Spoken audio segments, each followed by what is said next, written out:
Let's just say, for example, you owned a car and you pulled up in front of a house and you parked your car. Yeah. And a tree from that house's yard fell on your car. Now, I'm talking about the state of Georgia and the state of Georgia only. Okay. Who is responsible for that damage? I don't know the state of Georgia's laws. Yes. Do you know what it would be in Texas? It would be the owner of the tree.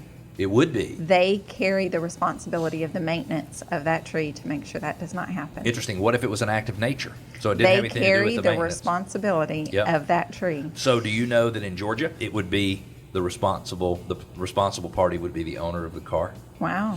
And if Point for Texas. if a tree fell from a neighbor's yard onto your house. Now, if you could prove, and your insurance company could prove, that the owner of the tree was negligent, well, they probably would be responsible for it. But if it was just an act of nature, and here we've got these big, tall pine trees. You don't have trees tall enough to cause any damage. That's a bad example for you in Texas, because you don't have, I haven't seen a tree bigger than like 15 feet tall in that area, except for the Arboretum. There's some bigger ones. But here, we've got these 50, 60-foot tall loblolly pines, and a tornado or a hurricane or really bad thunderstorm will sometimes blow those things over. And we actually had a situation for a property we managed, so we represented the landlord, and a guest of the tenant parked a car in front of the home, tree fell on the car, and it was like a Bradford pear or something that just broke and fell on the car. And it was that person's automobile insurance that had to pay for the damage, because there was not even any coverage available from the homeowner's insurance, because that's not the way it works. Isn't that amazing?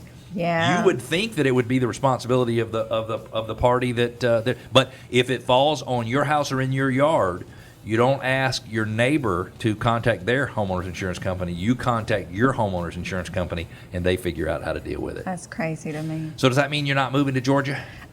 Yeah. I mean, I don't even understand the logic of it, because then you'd have homeowners out there not maintaining their trees. And I never thought about that, because you're totally right. If it didn't matter if I maintained my trees and they just fell over into your yard, it seems like I would be responsible for it no matter what. So in Texas, we Yes. have trees tall enough that they often do damage over fence lines. So Yes. the wooden fence lines. Right. And if a homeowner, because the homeowner is responsible, if the tree's on their yard, they're responsible for the maintenance of that tree. If Makes they're not sense. maintaining those limbs that become loose, Yeah. they're causing damage to fences, and other people are responsible for it. But I mean, it's an accountability, a built-in accountability of maintain your tree.